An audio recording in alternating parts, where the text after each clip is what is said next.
সাম্প্রতিক সময়ে ঘটে যাওয়া বৈষম্য বিরোধী ছাত্র আন্দোলনে যারা আহত হয়েছেন বা পরিবার বা বন্ধু মহলের অনেকে আহত হয়েছেন বা আন্দোলনে সক্রিয়ভাবে অংশগ্রহণ করেছেন, তাদের অনেকেই পিটিএসডিতে ভুগছেন। আমাকে অনেকেই প্রশ্ন করেছেন, আমরা কি জাতি হিসেবে ট্রমাটাইজড?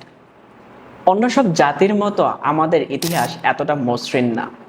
বায়ান্নের ভাষা আন্দোলন, ৬৬-র ৬ দফা আন্দোলন, ৬৯-এ গণ অভ্যুত্থান, ৭৫-এ সপরিবারে বঙ্গবন্ধু হত্যাকাণ্ড, ৯০ এবং ২৪-এর স্বৈরাচার বিরোধী আন্দোলন সহ প্রতিনিয়ত আমাদের বিভিন্ন অধিকারের জন্য দিতে হচ্ছে তাজা প্রাণ।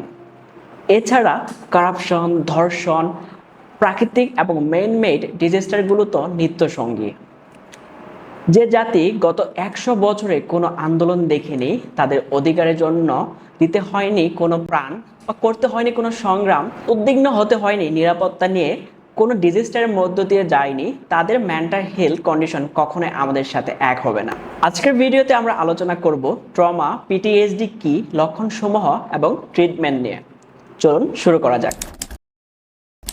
আমেরিকান সাইকোলজিক্যাল অ্যাসোসিয়েশনের মতে ট্রমা হচ্ছে এক ধরনের প্রতিক্রিয়া যা মানুষের তীব্র মানসিক চাপমূলক পরিস্থিতিতে ঘটে থাকে।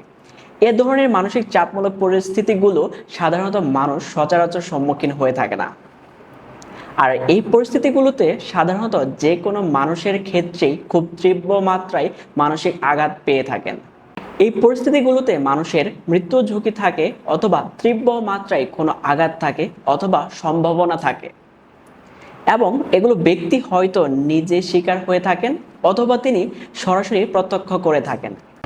এ ধরনের ট্রমাটিক ঘটনাগুলোর মধ্যে রয়েছে যেমন নিজের চোখের সামনে কারো মর্মান্তিক মৃত্যু ঘটতে দেখা, যে কোনো ধরনের মারাত্মক দুর্ঘটনা এর সম্মুখীন হওয়া, ধর্ষণের শিকার হওয়া, যে কোনো ধরনের প্রাকৃতিক দুর্যোগ, অগ্নি দুর্ঘটনা, ভূমিকম্প ইত্যাদি শিকার হওয়া, অথবা অন্য কেউ শিকার হচ্ছে তা সরাসরি প্রত্যক্ষ করা।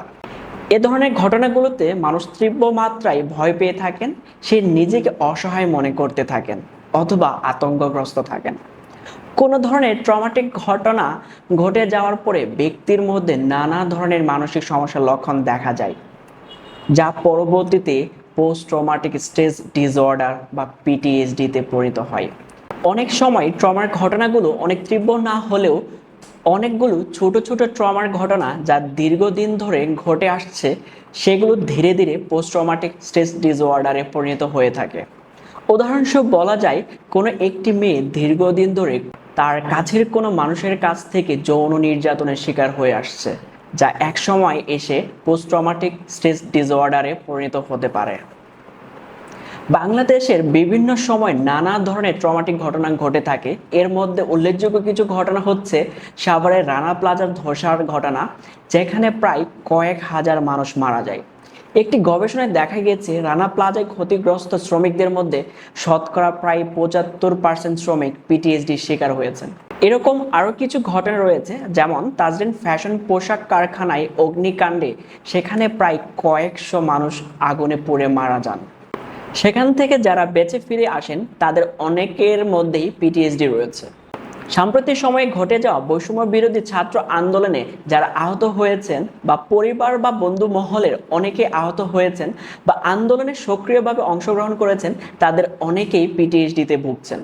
এছাড়াও প্রতিনিয়ত বাংলাদেশে বহু ধর্ষণের ঘটনা ঘটছে, যা পিটিএসডি হওয়ার ক্ষেত্রে অন্যতম একটি কারণ।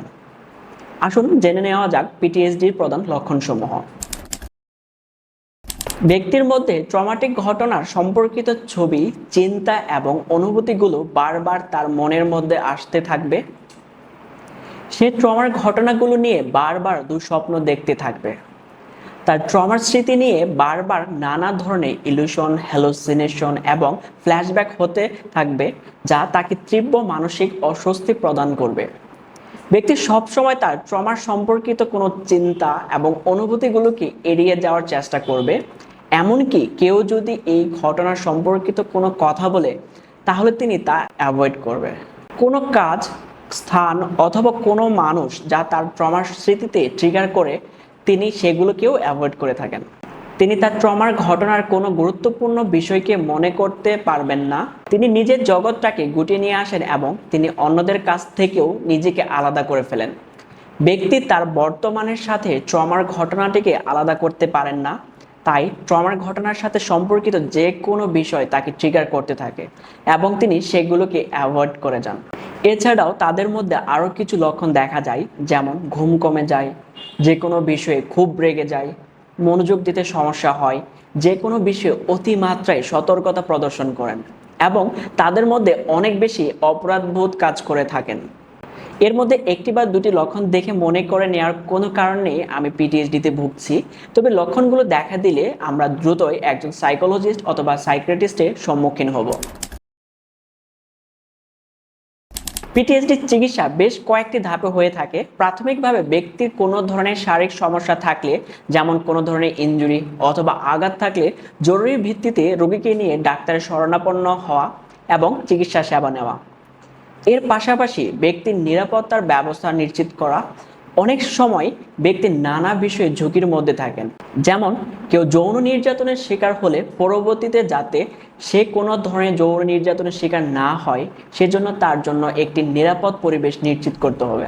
নিরাপত্তা নিশ্চিত করার জন্য ব্যক্তির পরিবেশ এমনভাবে প্রস্তুত করা যাতে সে পরিবেশটাকে নিরাপদ মনে করে, অথবা নিরাপত্তার জন্য প্রশাসনের অথবা কোনো আইন প্রয়োগকারী কোনো সংস্থার সহায়তা পায়। পরবর্তীতে ব্যক্তির মানসিক সমস্যাগুলো নিয়ে কাজ করার জন্য কোনো সাইকিয়াট্রিস্ট অথবা কোনো ক্লিনিক্যাল সাইকোলজিস্টের শরণাপন্ন হওয়া।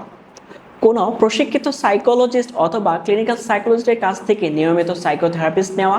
নিয়মিত সাইকোথেরাপিস্ট নিলে ব্যক্তির মধ্যে সমস্যাগুলো অনেকাংশ কমে আসে এবং অধিকাংশ ক্ষেত্রেই রোগীরা পুরোপুরি সুস্থ হয়ে যায়। গবেষণায় দেখা যায় যে পিটিএসডির জন্য exposure based cognitive behaviour therapy বা সিবিটি বা trauma focused CBT, eye movement desensitization and reprocessing বা ইএমডিআর এ ধরনের সাইকোথেরাপিগুলো বেশ ভালো কাজ করে থাকে। সর্বোপরি পিটিএসডি চিকিৎসা সাধারণত মাল্টিডিসিপ্লিনারি পদ্ধতিতে চিকিৎসা করা হয়ে থাকে। সেখানে একজন ডাক্তার থেকে শুরু করে psychiatrist, psychologist, clinical psychologist, occupational therapist, social worker, nurse এবং আইনজীবী সবাই একসাথে একটি সামগ্রিক বা একটি হোলিস্টিক অ্যাপ্রোচে কাজ করে থাকে। সেক্ষেত্রে এর সাথে সম্পর্কিত সকল পেশাজীবীদের সমন্বয় সাধনের মাধ্যমে কাজ করতে হবে।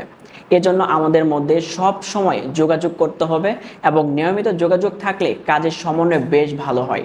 এই জন্য পেশাজীবীদের মধ্যে যথাযথ রেফারেন্স সিস্টেমের ব্যবস্থা থাকলে বেশ ভালো হয়।